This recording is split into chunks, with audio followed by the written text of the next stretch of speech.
Evangelho de Mateus, capítulo 26, versículo 63. Mateus era um homem culto. Foi um dos discípulos mais próximos de Jesus. Quando ele escreveu este evangelho, ele o fez em hebraico. Dos 4 evangelhos, contando Marcos, Lucas e João, dos 4, só Mateus escreveu em hebraico.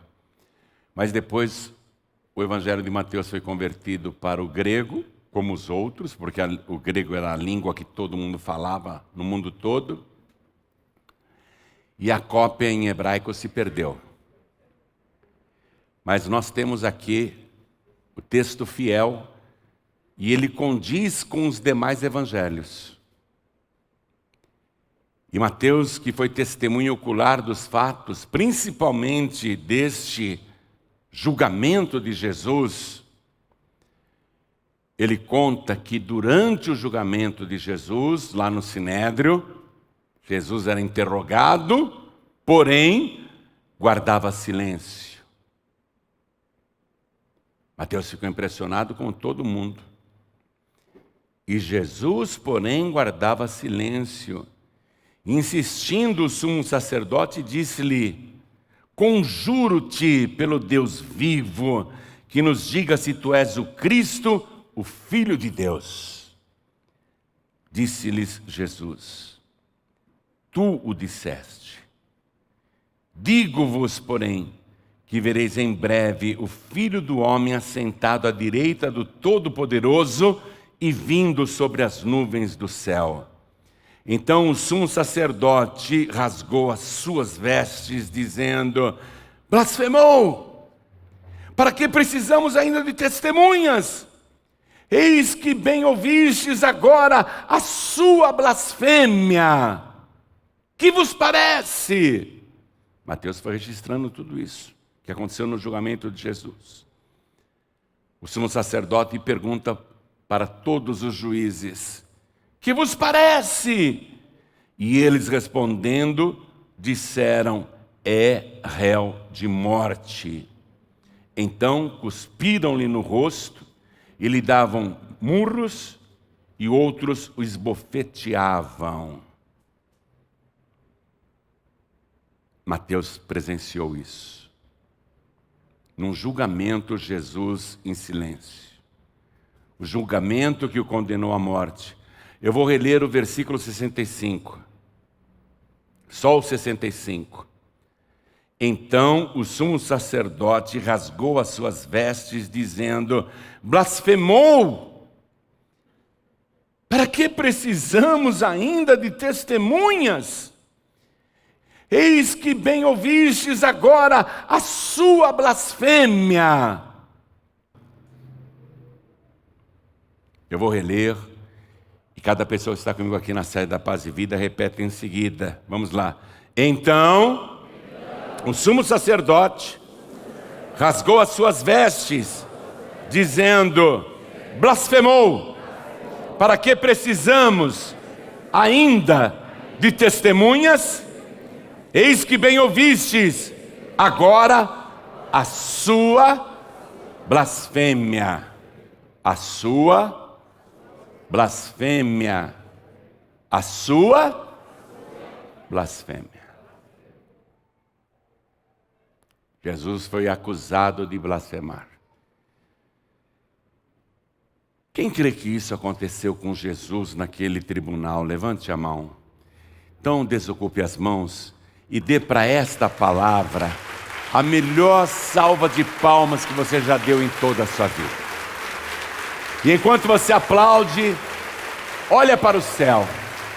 Aplaude assim, olhando para o céu. Isso, aplaude olhando para o céu e diga: glória ao teu nome, Senhor.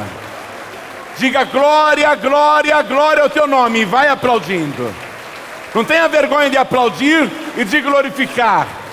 O Salmo de número 47 diz, no versículo 1: aplaudi ao Senhor Deus com as mãos e cantai ao Senhor com voz de triunfo. Então aplaude e dá glória com voz de triunfo. Isso, com voz de triunfo. Oh glória, Continua, não pare. Você que está à distância, junte-se a nós aqui para aplaudir e glorificar a Deus também. Oh Pai, que coisa linda! Olha quanta gente te aplaudindo e te glorificando. O Brasil e o mundo te ama. Tem muita gente que te ama. Então abre o céu para receber este louvor. E sobre cada uma destas vidas, derrama agora a tua bênção, a tua virtude e o teu poder. Pai Santo, Deus querido, esse povo não quer ouvir um homem, eles querem ouvir o Senhor. Então vem com teu Espírito Santo, tome a boca do pregador, tome os lábios do mensageiro, retira tudo que se opõe à pregação da tua palavra e envia a tua palavra agora, com poder e autoridade, e que a tua palavra vá, percorra toda a terra e produza o resultado para o qual está sendo mandada, em nome do Senhor Jesus. Diga amém, Jesus. Quem tem lugar pode sentar, por favor. O que me surpreende nesse julgamento é que ele foi feito de madrugada, porque naquela sexta-feira de madrugada ainda, Jesus foi preso e já havia mais de anos que os inimigos de Jesus, principalmente os religiosos, por inveja, queriam matá-lo, queriam prendê-lo, queriam tirá-lo de circulação. E quando veio a notícia, naquela sexta-feira, de madrugada, de que finalmente Jesus tinha sido preso e que foi levado na mansão de Caifás, uma grande casa que tinha uma enorme sala, a Suprema Corte de Israel foi convocada às pressas para um tribunal de exceção. Não se julga um condenado de madrugada, ou um preso de madrugada. Não se faz isso. Nem de última hora. Mas eles queriam aproveitar a oportunidade para matar Jesus antes do sábado de Páscoa. Porque eles já tinham decidido que Jesus devia morrer. Mas eles não podiam simplesmente assassinar Jesus. Eles queriam ter uma aparência legal para aquele crime. E ao convocar a Suprema Corte de Israel, o Sinédrio, 70 juízes, na verdade eles abriram uma sessão plenária para dividir a responsabilidade, porque um juiz, quando não quer trazer para si apenas o ônus da sentença, ele divide a responsabilidade com os demais julgadores. Então o Sinédrio foi reunido às pressas, todos correram para a mansão de Caifás e Jesus estava lá amarrado. A sala na mansão de Caifás se encheu de juízes e curiosos, inclusive os apóstolos. E Jesus amarrado, lá no meio. Todo mundo com curiosidade, inclusive os juízes, olhando para ele. Olha, Jesus está aqui, foi preso. Ele está preso, nós vamos julgá-lo agora. Todo mundo olhando Jesus com curiosidade. Era o homem mais famoso do país. Todos queriam olhar para Jesus. E ele está ali, tranquilo e sereno. E aí começa o julgamento, aquele tribunal de exceção que já tinha decidido que ele deveria ser condenado e morto. Mas, por proforma e pelo requisito legal, vamos chamar as testemunhas contra Jesus. Mas se viessem as testemunhas para falar de Jesus, só falariam bem. Então eles não deixaram as boas testemunhas entrarem na audiência. Imagine o cego Bartimeu dizendo, olha, tem uma semana que ele me curou, eu era cego. Imagine. As boas testemunhas não poderiam ter a oportunidade de falar. Mas quem também poderia falar mal de Jesus? Ele nunca pecou, nunca mentiu, nunca enganou, nunca trapaceou, nunca fraudou, nunca adulterou, não tinha vida dupla. Pessoa íntegra, honesta. Quem poderia falar mal de Jesus? Que testemunha poderia se apresentar para fazer qualquer acusação sobre o seu caráter, sobre a sua integridade? Também não havia. Então, os juízes da Suprema Corte de Israel, naquela época, arrumaram falsas testemunhas para que depusessem contra Jesus. E vieram muitas falsas testemunhas, mentindo, dizendo que Jesus falou tal coisa, que Jesus proibiu de dar um imposto a César, que Jesus mentiu, que Jesus enganou. Vieram muitas falsas testemunhas, tudo arranjado. Agora, diante das falsas testemunhas, qual era a reação de Jesus? Está aqui, eu li para você no versículo 63. Jesus, porém, guardava silêncio. Isso me causa admiração. Porque eu sou advogado. E eu já fui em muitas audiências. E quando chega a testemunha da outra parte para mentir, e mente descaradamente, a gente que sabe que todo aquele testemunho é falso, aquela testemunha está mentindo, a gente vai ficando com uma revolta por dentro, porque como é que a pessoa vem no tribunal para mentir? A vontade é dizer, excelência, essa testemunha é uma grande mentirosa, não é nada disso, e se a testemunha continuar mentindo, a vontade é pegar no pescoço e esganar na frente do juiz. Essa é a vontade quando a gente vê uma testemunha falsa. A gente fica enojado, a gente fica com raiva de ver uma pessoa chegar com a cara limpa ali e mentir. É revoltante. Causa fúria, causa indignação. E Jesus foi difamado por aquelas testemunhas. Jesus foi caluniado por aquelas falsas testemunhas e ele está no tribunal ouvindo tudo. E não reage. Continua em silêncio. Você sabe a diferença entre calúnia e difamação, né? A calúnia, por exemplo, é alguém chegar e falar assim, de você que tirou seu carro no consórcio, que está com o carro lá na garagem, né? Que está fazendo um sacrifício muito grande para pagar as prestações do consórcio, mas é um carro zero que você tirou, e um vizinho começa a espalhar para todo mundo, dizendo, ele comprou esse carro com dinheiro roubado, ele roubou da empresa. Isso é uma calúnia, reputar um crime para uma pessoa falsamente. Se alguém falar isso de você, e você ficar sabendo, qual é a tua vontade?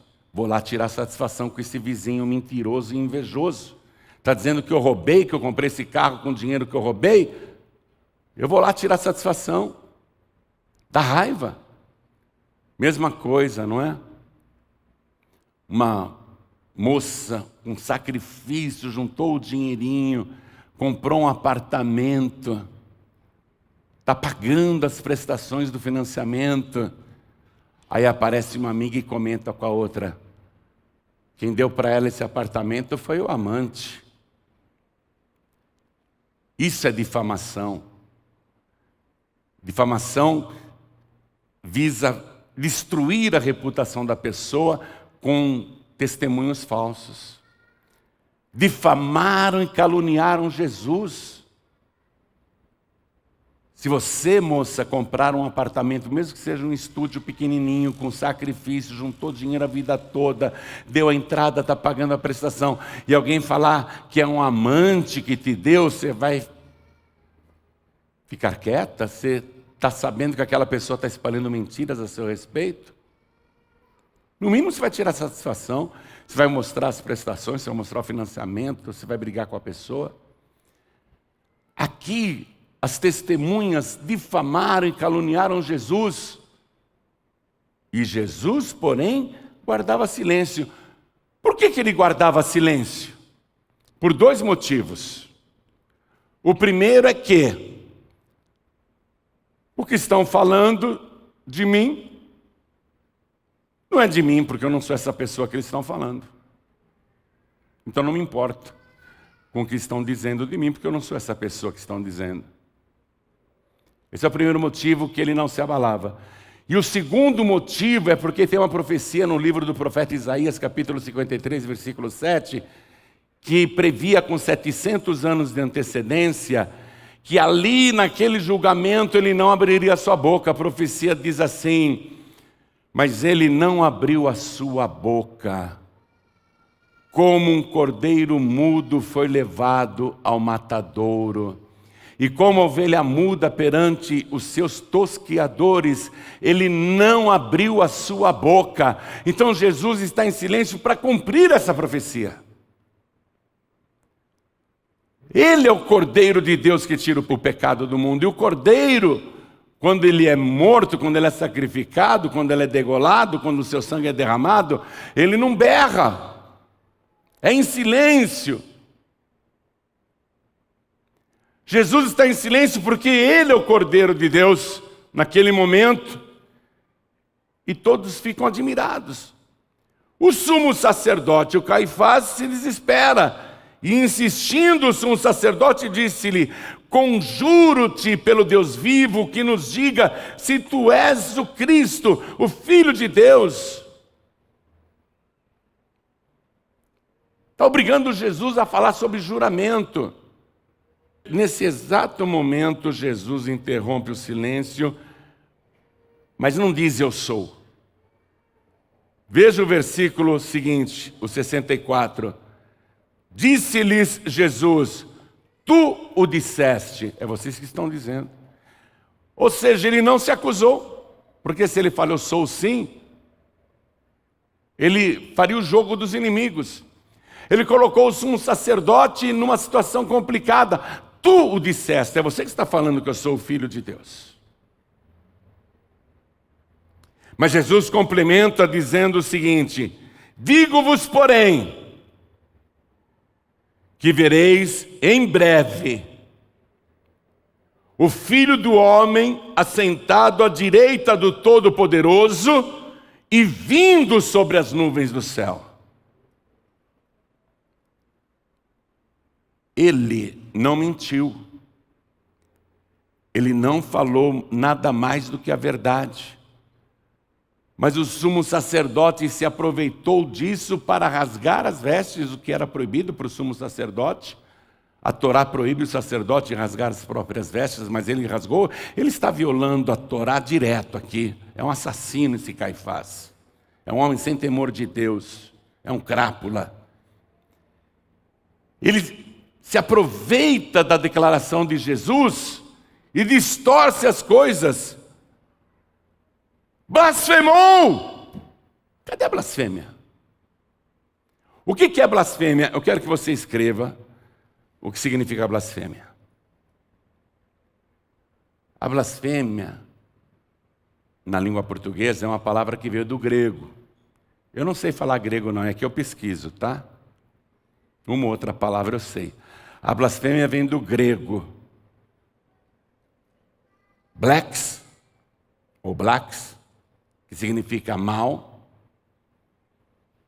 com a palavra feme, grega, que significa falar. Então, blasfêmia significa falar mal. Mas é diferente da calúnia e da difamação, porque a calúnia e a difamação você fala contra uma pessoa. A blasfêmia é contra Deus. Falar mal de Deus. Aonde que Jesus está falando mal de Deus aqui? É o sumo sacerdote que está falando mal de Deus. É ele que está blasfemando. Mas ele joga o tribunal contra Jesus, impondo sua autoridade de sumo sacerdote. Blasfemou! Cadê a blasfêmia? Para que precisamos ainda de testemunhas? Eis que bem ouvistes agora a sua blasfêmia. Aí ele pergunta para os juízes: que vos parece? Jesus, silêncio. E eles respondendo disseram: é réu de morte. Anote aí, o versículo 66, finalzinho, é réu de morte. Réu de morte. Por causa disso, que nem é uma blasfêmia, é a verdade.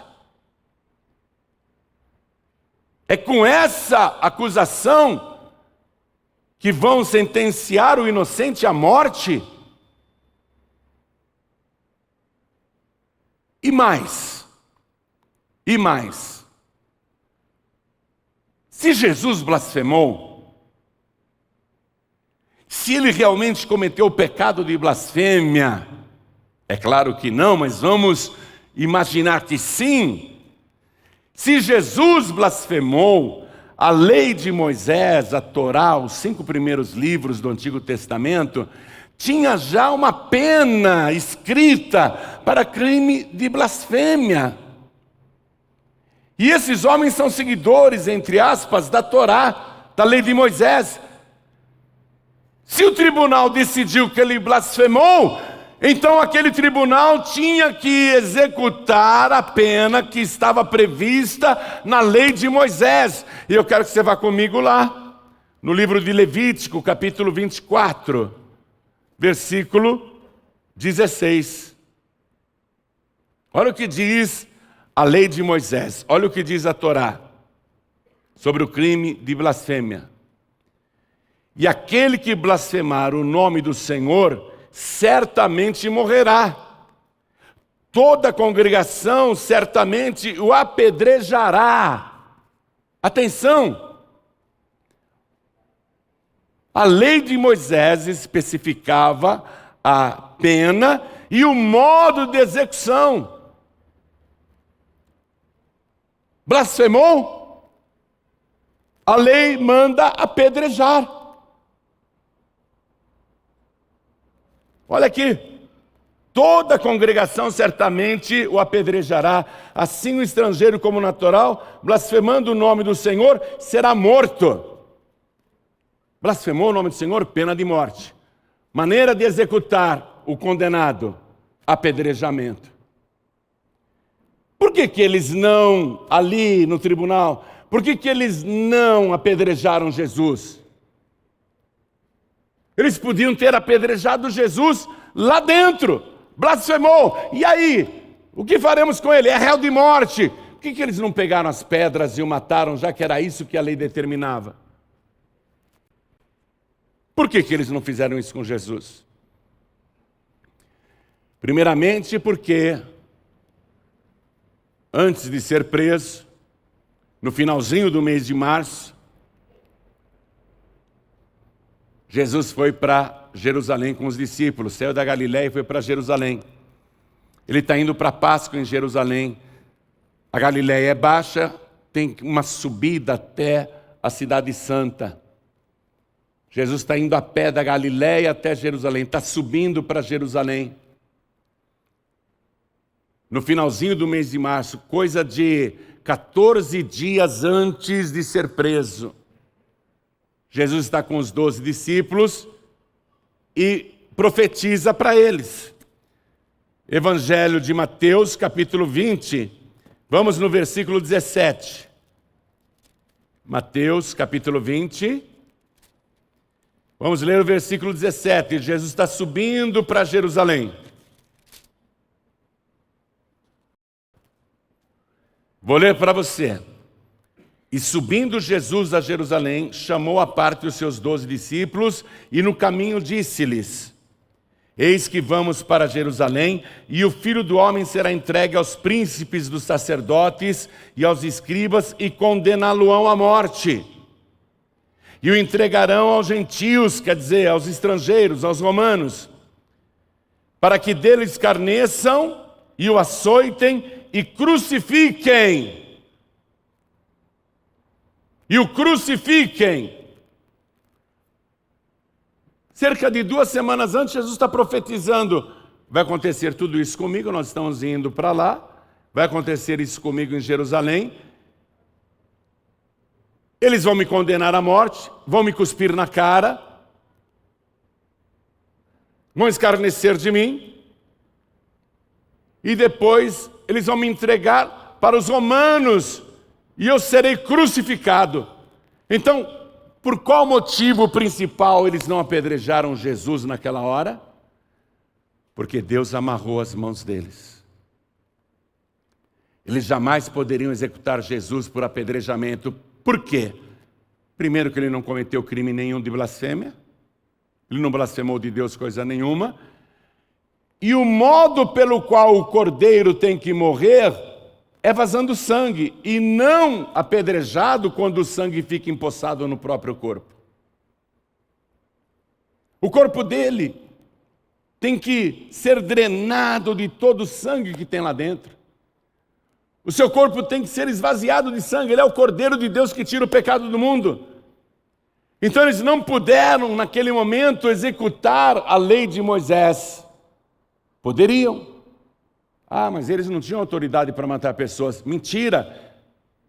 Do diácono Estevão, que foi o primeiro mártir da igreja, de modo geral, né? Ele foi morto por apedrejamento. Ninguém pediu autorização para os romanos para apedrejar Estevão. Paulo foi apedrejado várias vezes, inclusive, parecia morto. Ninguém pediu autorização para o Império Romano para apedrejá-lo e matá-lo por apedrejamento. Eles não precisavam pedir autorização para Pilatos ou para Herodes para matar Jesus apedrejado lá dentro do tribunal, então levá-lo para fora da casa de Caifás e apedrejá-lo na rua.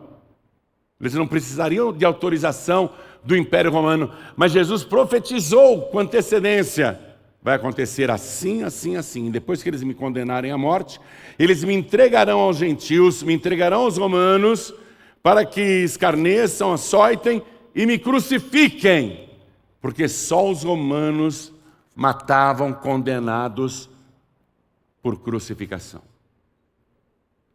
Outros povos não estavam executando prisioneiros e condenados por crucificação. Então, nas mãos dos judeus, Jesus jamais seria crucificado. Somente os romanos executavam os condenados com morte de cruz. Então Jesus sabia de todo o processo que ia acontecer, porque tudo estava previsto com antecedência. Jesus ele tinha que morrer no madeiro. Por que, pastor, que Jesus tinha que morrer no madeiro? Por que ele não podia morrer de outro jeito? Com um golpe de espada, com um golpe de lança, nem apedrejado? Por que ele tinha que morrer no madeiro? Porque Jesus veio com o propósito de tirar a maldição do planeta Terra e tirar a maldição da humanidade. Ele veio para purificar a terra e purificar o ser humano. Quando o ser humano lá no Éden pecou, saiu a primeira maldição da boca de Deus. Deus falou para o Adão: agora, Adão, maldita é a terra por tua causa. A terra foi amaldiçoada ali no princípio. Tinha uma maldição na terra. Depois, quando o Caim matou o seu irmão Abel, e Deus o desmascarou, veio a segunda maldição. Deus falou: maldito és tu desde a terra.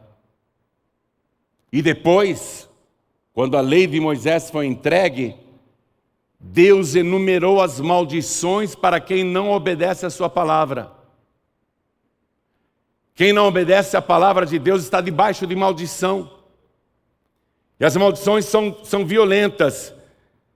Eu não vou ler todas elas, eu só vou ler essa ordem de Deus. Quem não fizer conforme está nesta palavra, seja maldito. Livro de Deuteronômio, capítulo 28, versículo 15.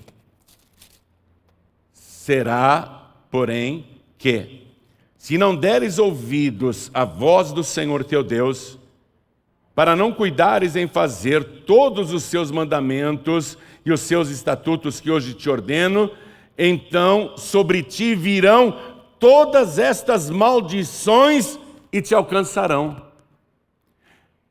Se a pessoa não ouvir a Torá, os 5 primeiros livros da Bíblia, se não obedecer os 5 primeiros livros da Bíblia, a maldição já estava lá na Torá. Se você der um Google perguntando quantos mandamentos e ordenanças há na Torá, a própria Wikipédia vai te responder, não precisa ser um teólogo, não. São 613 mandamentos. Você pensava que eram só 10, né? Você achava que eram apenas 10 mandamentos. São 613 mandamentos. Isso é informação pública. 613 ordenanças.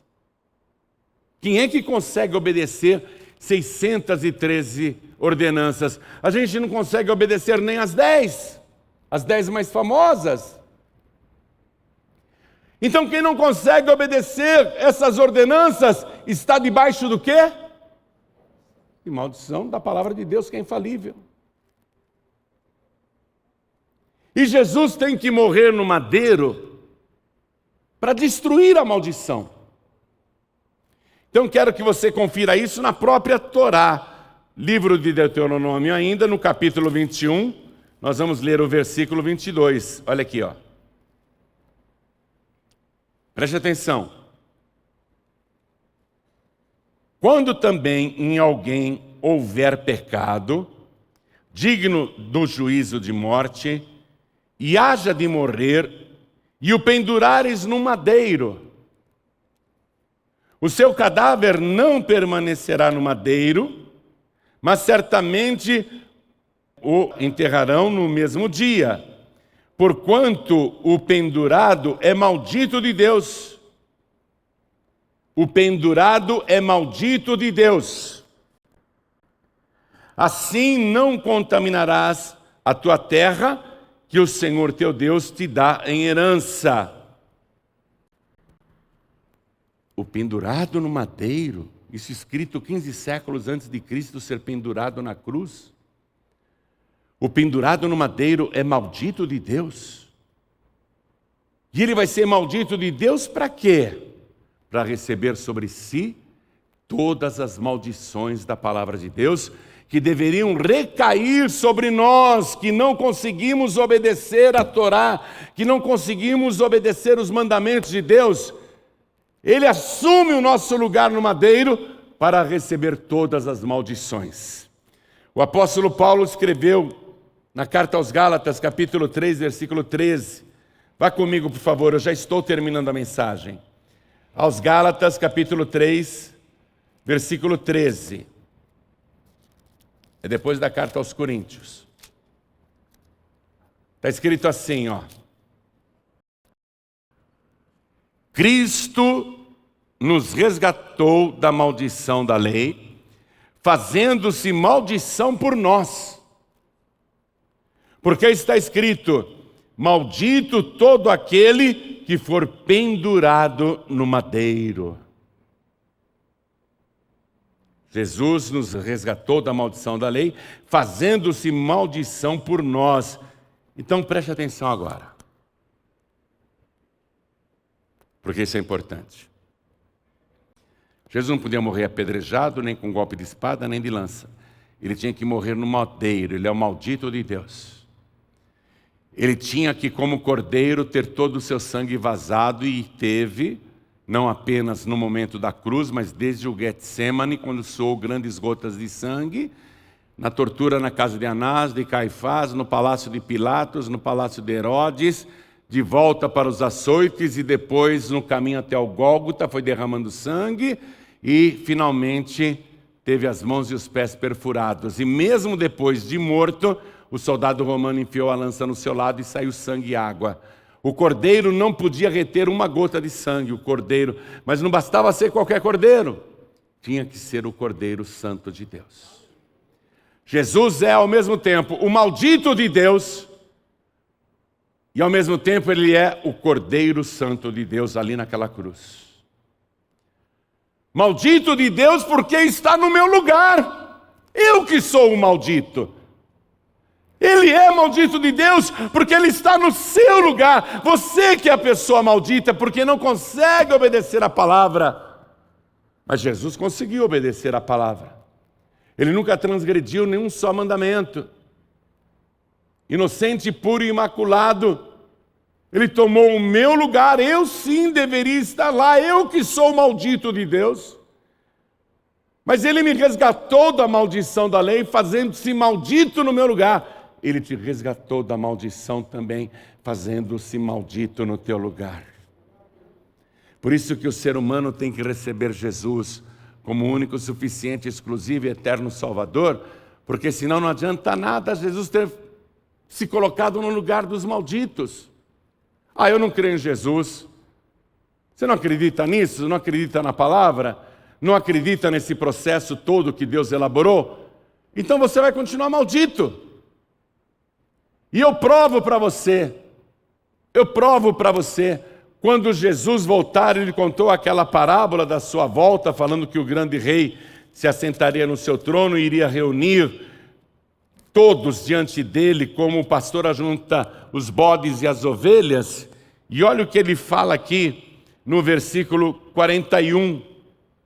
O grande rei vai dizer naquele julgamento: então dirá também aos que estiverem à sua esquerda: apartai-vos de mim, malditos, para o fogo eterno, preparado para o diabo e seus anjos. Então Jesus não blasfemou, não pecou, mas assumiu o lugar de quem pecou. Jesus nunca foi maldito, pelo contrário, foi o mais bendito que já pisou nesse planeta. Mas ele disse: eu me faço maldito por tua causa, eu vou assumir as tuas maldições. E ao mesmo tempo em que ele assume o lugar de nós que somos malditos, ele é o Cordeiro de Deus que tira o pecado do mundo. É por isso que o sangue de Jesus nos purifica de todo pecado. É por isso que todo dia você ouve aqui nesta igreja, o tempo todo, pessoas dizendo: eu era um alcoólatra, eu era um viciado, eu era um perdido, eu era um ladrão, eu era um traficante, eu era um bandido, eu era uma pessoa má, eu era uma pessoa ruim, eu era uma pessoa que não prestava. Mas eu ouvi falar de Jesus e Ele perdoou todos os meus pecados, Ele me transformou, Ele me libertou e principalmente Ele me salvou. Está entendendo? Quando a pessoa ouve falar de Jesus e entrega a vida para Ele e o recebe como único, suficiente, exclusivo e eterno Salvador, a tua maldição desaparece. O sangue do Cordeiro Santo de Deus te purifica de todo pecado. E você deixa de ser maldito para ser bendito. E a palavra diz: e todas estas bênçãos de Deus virão sobre ti, correrão atrás de ti e te alcançarão quando ouvires a voz do Senhor teu Deus. Ouvir a voz de Deus. Jesus, Ele tira a maldição e manda as bênçãos correrem atrás de você. Toda a igreja fique de pé, por favor. Esse é o processo. Quando Ele voltar, Ele falou: vou colocar as ovelhas do lado direito e os bodes do lado esquerdo. Eu vou dizer para as ovelhas: vinde benditos de meu Pai. Possui por herança o reino que vos está preparado desde a fundação do mundo. Mas depois Ele vai virar para os bodes e Ele vai dizer: apartai-vos de mim, malditos, para o fogo eterno, preparado para o diabo e seus anjos. Sozinho, sozinha você vai continuar maldito, maldita. Você pode ter religião, você pode ser uma pessoa religiosa. Nós ouvimos o testemunho da Lucimeire hoje. Ouvimos o testemunho da Lucimeire. O que ela falou para a gente? Foi a Lucimeire? Foi você que disse, Lucimeire, que nasceu no Espiritismo? Era só o que ela conhecia. Ela até ouvia falar de Jesus, mas ela bebia, chorava, o marido foi embora, a vida dela estava destruída. O filho dela se converteu e falou: a senhora vai ouvir esse pregador aqui na rádio todo dia. ela passou a ouvir a pregação da palavra, não foi? Mas quando o filho falou para ela, você vai ouvir esse pregador, mas eu já sei quem é Jesus. Não foi? Eu já sei quem é Jesus. Eu acredito em Jesus. O filho falou para ela, não, você não conhece Jesus. Essa é a maldição que paira sobre o Brasil e o mundo. As pessoas acham que conhecem Jesus. Você conhece o Jesus de filmes? Você conhece o Jesus de teatro? Você conhece o Jesus de livros? Você conhece esse Jesus de gesso, de barro, sei lá o quê? Mas a palavra de Deus está te falando desse Jesus vivo e ressuscitado, santo, puro e imaculado, que tira a maldição do pecado, que transforma o pecador, a pecadora, numa pessoa santa, transformada e salva.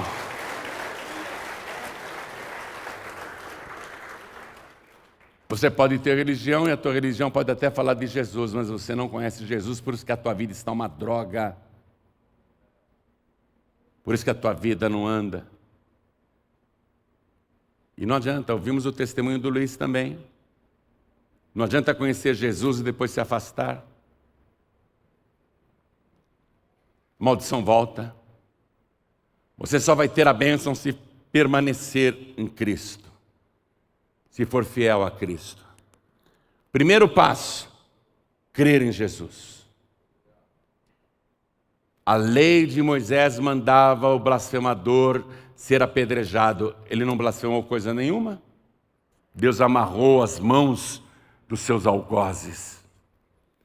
Ele tinha que ser crucificado, pendurado no madeiro, porque já estava previsto 15 séculos antes que o pendurado no madeiro é um maldito de Deus. E ele se fez maldição por nós, para nos resgatar da maldição da lei. Só tem um jeito de você se livrar da maldição, porque você não consegue obedecer a palavra. Você não consegue. Você já desrespeitou muito a palavra de Deus, os mandamentos de Deus, os 5 primeiros livros. Muitos aqui não conseguem obedecer nem os 10 principais mandamentos, os mais famosos. Tua vida está debaixo de uma grande maldição. Mas Jesus falou, eu assumo a tua maldição. Eu assumo o teu lugar. Você vai me entregar a sua vida.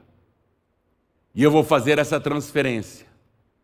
Eu pego a tua maldição para mim, olha o que Jesus está te propondo. Eu pego todas as tuas maldições, todos os teus sofrimentos, todos os teus tormentos, todos os teus demônios, toda a tua condenação eu pego para mim. E como Cordeiro Santo, eu te purifico de todo pecado e te transformo na hora numa pessoa bendita de Deus. Você vai ser bendito, bendita de Deus. Isso é instantâneo. É assim. Você entrega a vida para Jesus e Ele te transforma. Ele arranca toda a maldição de você. Ele morreu no madeiro para se fazer maldito no nosso lugar. Por isso que Ele tinha que ser crucificado e na época dele só um povo, só um país no mundo crucificava os condenados, os romanos, Roma. Tudo foi elaborado, cuidadosamente planejado, para que a maldição saia da sua vida quando você decidir seguir Jesus de verdade. Não esse Jesus pitoresco, não esse Jesus de fábulas, não esse Jesus de conto de carochinha. Eu estou falando do verdadeiro Jesus. Esse que foi morto na cruz. Ficou das 9 da manhã até as 3 da tarde vazando sangue. Morreu sem pecado. Morreu por cada pessoa que nele crê. E foi sepultado. Mas como ele recebeu os nossos pecados, as nossas maldições, ele foi para o inferno, você sabia disso? Era eu que devia ter ido para o inferno, era você que devia ir para o inferno, mas Jesus disse, eu vou no teu lugar. e com os meus pecados e os teus pecados ele desceu até o inferno. E lá no inferno, ele se despojou, ele se desfez dos nossos pecados, ele se limpou dos nossos pecados, voltou a ser santo e glorioso, puro, imaculado, e o diabo paralisado não teve reação quando Jesus se aproximou e arrancou das mãos do diabo as chaves da morte e do inferno. E de posse dessas chaves, Jesus Cristo ressuscitou. E hoje Ele pode garantir vida eterna, perdão dos pecados, vida abençoada a toda pessoa que nele crê, a toda pessoa que se entrega para Ele. Você entrega a tua vida para Jesus e Jesus entrega a vida dele para você. A vida de Jesus é uma vida de poder, é uma vida de vitória, é uma vida de bênçãos, é uma vida transbordante. A nossa vida é uma vida de fracassos, de derrotas, de tormentos, de doenças, de sofrimentos. Mas Jesus fala, eu troco com você, eu troco. Me dá a tua vida do jeito que está.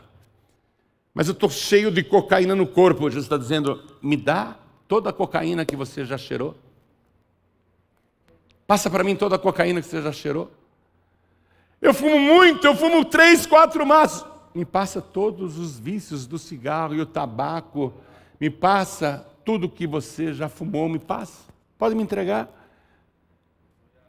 Eu tenho coisas piores, muita bebida, muita coisa errada. Jesus está dizendo, pode me entregar todas as cachaças que você já tomou. Todas as pingas que você já bebeu. Me entrega tudo isso. Quando você me entregar tudo isso, eu vou entregar para você toda a minha vida transbordante. Eu vou dar para você em troca a minha vida abençoada.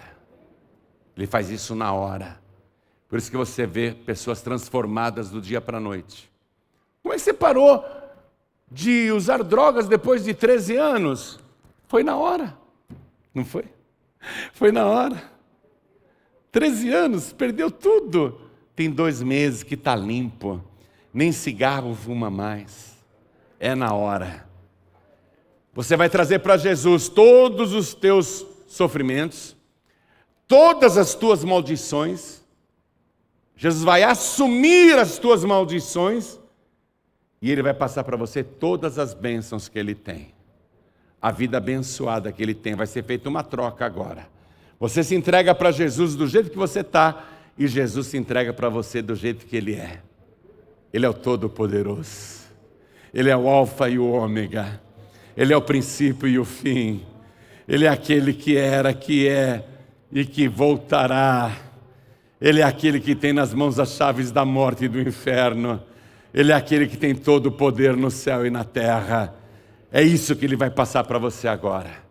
Então eu pergunto, quem aqui, ouvindo a palavra e compreendendo finalmente, quer receber Jesus como único, suficiente, exclusivo e eterno Salvador? Ergue a mão direita assim bem alto, todos que querem. Ergue bem alto a sua mão. Fala, eu quero essa vida transbordante. Não tenha vergonha não, ergue a mão.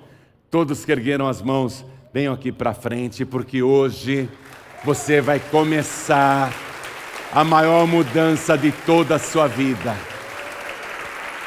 É uma troca que da parte de Jesus é definitiva. Essa troca é definitiva da parte de Jesus. Nós é que não fazemos a troca definitiva com Ele. Porque a gente fala, Jesus, estou te dando minha vida. Aí melhora um pouco, a gente destroca. Não é isso que a gente faz? Da nossa parte, às vezes, a troca é desfeita, mas da parte de Jesus, não. Por isso que o Luiz, que ficou 13 anos afastado, foi restaurado imediatamente, quando resolveu voltar. Você, filho pródigo, você, filha pródiga, ou não precisa ser filho pródigo, filha pródiga, está com a vida destruída. Alguma coisa aí está meio fora, né? Você quer a tua vida novamente restaurada? Você quer a vida abundante, a vida transbordante que só Jesus pode dar? Então você tem que fazer o seguinte: você tem que vir aqui na frente, se humilhar na presença do Senhor e dizer: Senhor, me recebe de volta. Eu estou precisando muito. Conserta a minha vida, me transforma, me restaura. Jesus não vai te recusar. Sabe o que ele disse?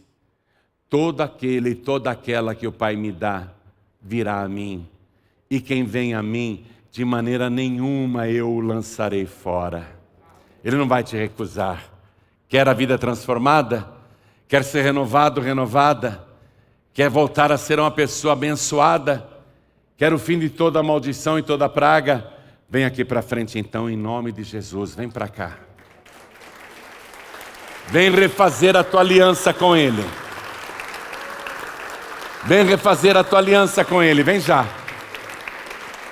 Vem refazer esta aliança. Pastor João Ribe, eu estou muito fraca, pensando em desistir. Justo agora, meu filho, justo agora, minha filha, Jesus às portas,